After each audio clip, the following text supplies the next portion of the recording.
Hey, Chris is copying. We're currently thinking about it, but I do want to let you know that we do see SSC1. So thank you for your work. Okay. I just manually connected it to the ISS underscore MSL underscore 2.4 gigahertz, so you should see it now. This is Mission Control Houston. In addition to this laptop work that Cassidy is discussing with the team here on the ground now, the main activity on his timeline today was some routine maintenance work on the Combustion's integrated rack. That's a specialized experiment facility located in the Destiny Laboratory, and it's actually part of the Fluids and Combustion facility, which also houses the Fluids integrated rack. We have here on the phone with us today Robert Corbin, the Fluids and Combustion Facility Manager from NASA's Glenn Research Center. Thanks so much for joining us, Robert. Oh, it's a pleasure. Well, I was hoping you could tell us a little bit about these facilities and what goes into designing a combustion experiment facility to work in space. I expect that's a little tricky.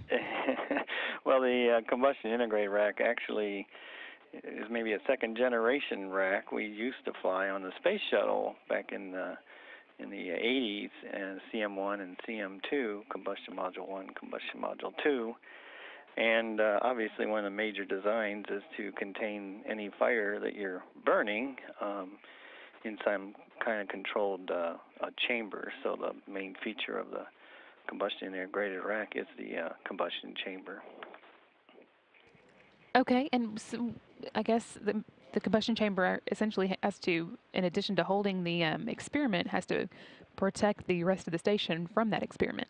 Yeah, it does, and it also sets the environment for which the principal investigator, wants to see during a series of data points. So, Chris will be going in to the chamber today to pull out, basically the experiment, and he'll be replacing the fuel reservoir in there so that they can continue to do their experimentation this week. And we're actually seeing some video of him doing that work from earlier this morning now. This is recorded video that shows him looking inside the combustion integrated rack and getting ready to do some of those change-outs. Mm-hmm. So it holds, I guess, you can change out the different types of fuel so that the researchers can see the effects of different types of materials as they're ignited in space? Yeah, I mean, this one is all focused on droplets, liquid type combustion, phenomena. So he's replacing one of the fuel reservoirs, and they're looking at heptane. The researchers have a series of different fuels they look at, and they also change the environment inside the chamber to either enrich it in helium or enrich it in xenon or whatever that have different characteristics, so that they can see how it extinguishes. They kind of understand a lot more about the phenomena of combustion by doing that. And I think one of the reasons they're interested in that is because fire behaves a little differently in space than it does here on the ground. Is that right? It does, yes. First of all, if you see like a candle, you'll see like a, convective flow around it, and you'll see the point, as it, gravity, obviously heat rises, things like that. In space, you'll see a nice blue burning flame ball, and yet it also burns much longer. And what they're really concentrating on is one, whether or not we can even ignite it in that particular environment, and then two, once we do, they want to look at how it extinguishes in two different phenomena. One of the things they're starting to see as well is what they call a cool flames phenomena, where the flame is visibly out, but it still has a very rapid evaporation, and it's called cool flame. So it's actually a flame combustion process ongoing. Yeah, I remember reading about that, and I think it was a bit of an unexpected finding. Is that right? Well, yeah, they've seen it a little bit before, I think, in some of the shuttle experiments, but now they're concentrating more and more on that. That area is sort of new, and trying to understand a lot more about what's happening there so that they can understand better, some of the combustion phenomena on the ground, such as knocking and, diesel engines and things like that, so that they can make, more efficient engines, more combustion, efficient combustion processes. And this rack has been on the space station for a few years now, I think. And Right. do you feel like we've been getting good good data out of it? Yeah, let's see, we were launched in, I believe it was 2008. And so, yeah, I think it was on STS 126. And so, yeah, we've been getting a lot of good data. You know, the kind of the difference with the combustion experiments is they're developing a huge matrix. So, you know, like this particular set of experiments, they're doing something like 120 different, you know, data points just to understand better what they're seeing and what they're experiencing in the different atmospheres. So it takes a long time, and so some of these experiments aren't just a one-time deal. It goes over years, and so, yeah, we've been getting a lot of good data coming back. Great. Well, so the combustion integrated rack is combined with the fluids integrated rack into Correct. one facility. What is that, just for convenience and space, or is there a reason to have those two together? No, actually, the combustion integrated rack, which Chris is working on today, you know, obviously is in the U.S. lab, and then right to the right of it is the fluids integrated rack.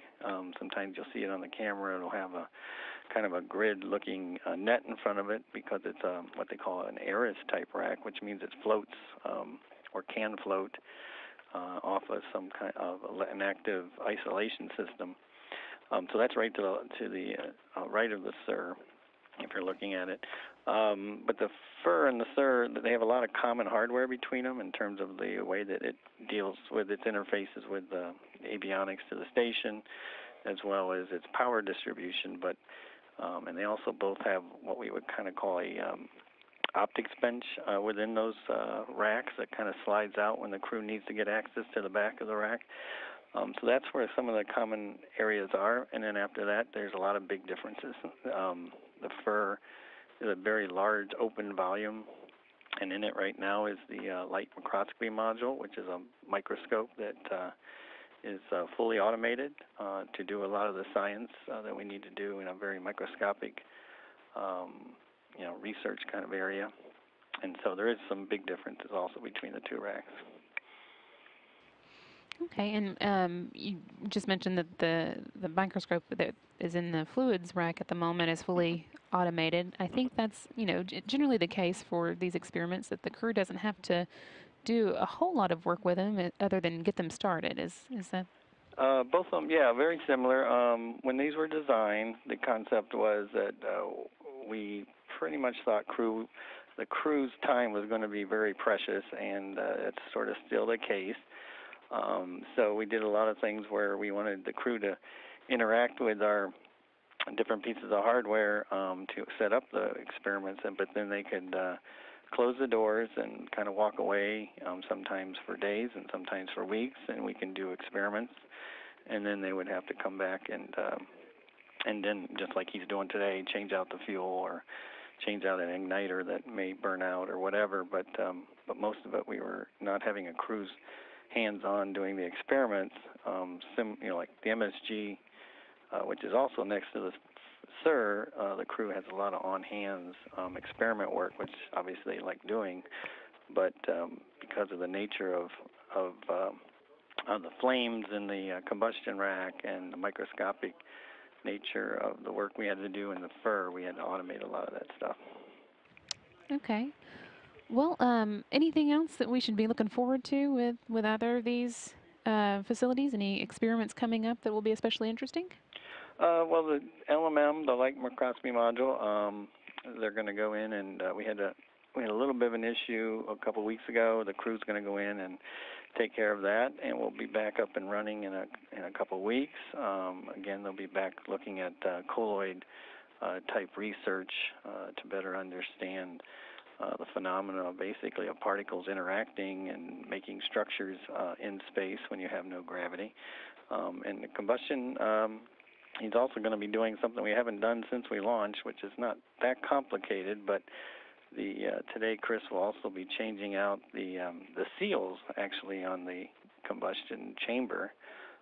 Those do need to be replaced periodically just to maintain, you know, that we get a vacuum in there and we can keep everything that needs to stay in there in the chamber. So he'll be doing that as well today. Okay. Well, we'll watch out for that as well. Thank you so much for talking with us. We really appreciate it. All right. appreciate it. This, Thanks. thank you. This was Robert Corbin, the Fluids and Combustion Facility Manager from NASA's Glenn Research Center.